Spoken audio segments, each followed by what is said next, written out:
formation de la sécurité informatique. Et ce qui serait intéressant vraiment pour vous, c'est de prendre des notes. Et je pense que ces notes-là vous serviront, bien sûr, dans la suite de votre cursus. Ou carrément dans le cursus que vous êtes en train d'entamer. Merci.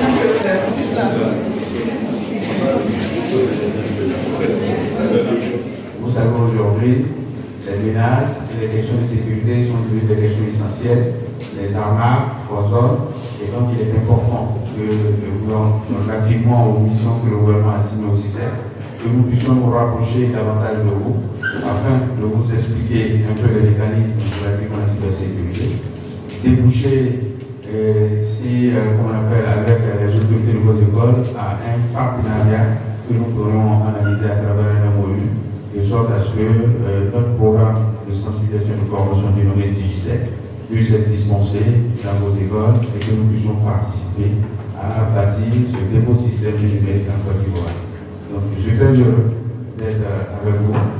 Nous allons, à travers un certain nombre de présentations, faire un peu le point de la situation de la cybersécurité. Nous sommes aussi avec la PSCC. Les agents du CICER sont des officiers de police judiciaire, donc nous travaillons de concert avec la police pour ramener le niveau de cybercriminalité à un niveau vraiment négligeable en Côte d'Ivoire. Parce que, comme vous savez, au niveau international et sur la toile, beaucoup de choses se disent. Et donc, il était important qu'on ait ce type d'action pour essayer d'apporter nos réponses. Donc, c'est un peu dans ce contexte que nous suivons. Et nous voulons véritablement que cette journée soit vraiment une journée participative et que vous puissiez interagir avec l'ensemble des participants qui vont ouvrir les présentations. Si vous avez des questions, ne vous gênez pas. Nous sommes là et nous voulons vraiment que ça soit très cordial. Et encore merci de nous recevoir dans votre très beau établissement. Bonjour, je suis Nobo Elzamé, étudiante en droit à l'Université de l'Atlantique. Alors, on a l'habitude de voir tout le monde avoir des smartphones, avoir des appareils électroniques, avoir des comptes sur les réseaux sociaux. Mais pour la plupart des gens, on est un peu négligent. En gros, on ne sécurise pas vraiment nos comptes. Voilà. Et on ne s'en soucie pas vraiment parce que, on se dit, personne ne peut vraiment trouver nos mots de passe parce que c'est des trucs personnels pour la plupart du temps. Mais après la conférence, j'ai retenu que c'est plutôt facile pour un hacker, on va dire, ou pour des gens qui sont spécialisés dans ce domaine-là de casser les mots de passe, de pouvoir avoir accès à nos comptes. Voilà. Monsieur Vladimir a parlé de plusieurs recommandations.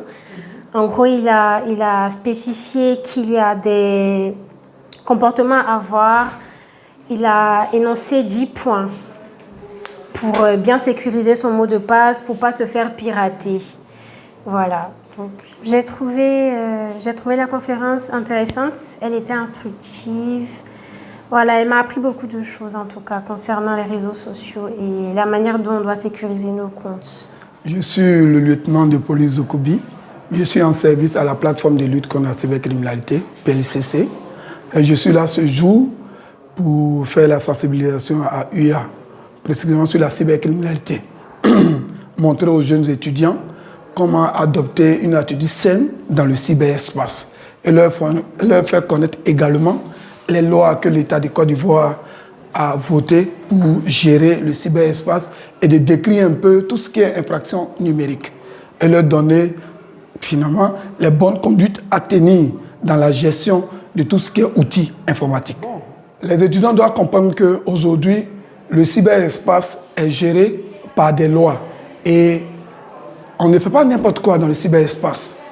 Et donc, ils devaient véritablement prendre des mesures pratiques d'abord en tout ce qui concerne la sécurité informatique pour les outils et la manipulation des données à caractère personnel sur les réseaux sociaux. Faites très attention.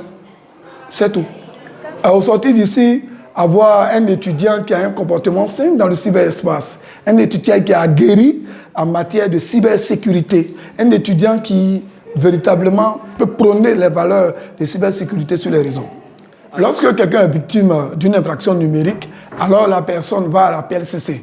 La PLCC est située à Cogodi Danga, loin de l'ambassade d'Espagne. Et la personne peut porter la plainte, c'est gratuit. Et il y a une équipe dynamique qui va s'occuper de l'affaire jusqu'à ce que trouver l'auteur de l'infraction.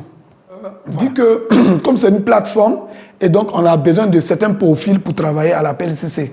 Puisque la PLCC est composée des policiers, des militaires, des gendarmes et des civils. Mais la particularité, il faut avoir un profil. Ce profil, il y a l'informatique dedans. La majorité des policiers de la PLCC sont ingénieurs informaticiens, ingénieurs en informatique.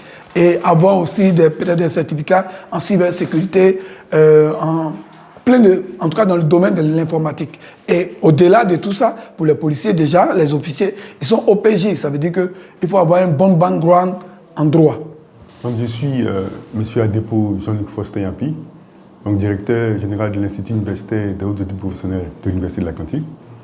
Il faut dire que notre présence donc, à cette conférence de sensibilisation est pour nous une opportunité. Opportunité déjà de nous rassurer que nos étudiants ont pu effectivement avoir les bonnes pratiques, savoir effectivement ce qu'il faut faire, ce qu'il ne faut pas faire, parce que la question aujourd'hui du numérique est une question extrêmement importante. Personne, nul n'est, je dirais, ne peut dire qu'il n'est pas concerné par la question du numérique. Donc pour nous, c'était déjà essentiel de pouvoir nous rassurer qu'ils ont les bonnes informations. Mais au-delà de cela, nous disons que le numérique est un nouveau marché. C'est un nouveau marché et nous nous formons pour un marché. Et donc là, c'était aussi une opportunité pour nous de rentrer en contact avec ces spécialistes donc, du numérique qui sont les artisans de la régulation au niveau de notre pays et pour établir des contacts directs et pour nous permettre aussi de voir dans quelle mesure nous pouvons signer des partenariats pour que nos étudiants soient sensibilisés à ce marché et puissent trouver aussi dans ce marché des opportunités pour une insertion durable donc, après leur formation. Donc c'est toutes ces questions qui nous ont motivés à pouvoir nous retrouver donc, à cette conférence. Et j'avoue que pour nous, il faudrait faire en sorte que la voie soit ouverte et que tous les jours, ces acteurs-là puissent être dans notre université et puissent participer donc eux aussi à la formation. Parce qu'on ne peut plus former dans une université en vase clos, il faut former en portant notre regard sur le marché. Et c'est cela que nous recommande le ministère de l'Enseignement supérieur. Et c'est pour cela que nous sommes très heureux d'avoir pu être présents, et participer et je dirais bien collaborer dans le cadre de cette conférence. Pour nous, un partenariat est indispensable. Parce qu'effectivement, nous avons une faculté de droit et de sciences politiques, nous avons une faculté de sciences économiques et de gestion, nous avons un institut de santé, un institut universitaire de haute études professionnelles. Pour nous, quels que soient donc, les domaines dans lesquels nous formons nos étudiants, le numérique devient incontournable. Et donc pour nous, un partenariat durable qui va se focaliser donc, d'abord sur les curricula, sur les programmes de formation, qui va aussi pouvoir certainement nous donner des opportunités par rapport donc, à l'insertion, par rapport au stage. Pour nous, la collaboration est devenue indispensable et nous ne pourrons pas ne pas collaborer avec cette institution. Donc nous sommes ensemble et je crois que c'est ensemble que nous allons former donc, ces étudiants de demain qui vont pouvoir jouer leur rôle dans la société d'aujourd'hui. Donc je suis M. Adepo Jean-Luc, directeur général de l'Institut universitaire des hautes études professionnelles de l'Université de l'Atlantique, qui est un institut de formation professionnelle et c'est notre responsabilité justement de former les étudiants et de leur donner les compétences pratiques qui vont leur permettre de pouvoir s'insérer sur le marché du travail. Okay. Donc moi c'est M. Bonny, Jean-Christian David, analyse de sécurité chargée de cyberintelligence au sein du CI7, qui est le Centre national de veille et de réponse aux incidents de sécurité informatique. Avec le CI7, nous avons organisé une journée de sensibilisation au sein de l'Université de l'Atlantique pour une meilleure culture cybersécurité au plan national. Donc, c'est une première partie de notre programme de sensibilisation qui va s'étendre en 2023 sur plusieurs autres sites, dans plusieurs entreprises privées comme publiques, les établissements publics également. Dans cette logique de sensibilisation-là, le CI7 a mis en place DigiSec, qui est Digital Security Classroom, qui est un programme qui est destiné à la fois aux étudiants comme aux entreprises. DigiSec est un programme gratuit qui est sur 3 niveaux. Donc, en fonction des besoins de l'entité en face, il y aura soit un niveau 1, niveau 2, un niveau 3 en fonction de l'utilisateur lambda ou de l'utilisateur un peu plus avancé. Donc, ce qui se passe, c'est que lorsqu'on vient dans votre structure, vous nous faites la demande et en fonction de nos disponibilités, nous viendrons gratuitement chez vous pour vous dispenser le programme. Okay. Donc, en 2023, nous sensibilisons beaucoup sur la question de cybersécurité parce que nous avons remarqué en Côte d'Ivoire que malgré tout ce qu'on voit, les gens continuent de ne pas avoir les bons réflexes en matière de cybersécurité. Il y a trop de laisser aller, il y a des méthodes, des astuces simples, comme le mot de passe qu'il faut changer, des mots de passe différents pour plusieurs comptes qui ne sont même pas respectés. Nous pensons que c'est très important. Et puis, il y a surtout beaucoup de choses qu'on voit, mais qui ne sont pas forcément dites à la télé. Donc ça, c'est un problème. L'État paie beaucoup d'argent. Donc, il faut vraiment sensibiliser pour éviter plusieurs choses.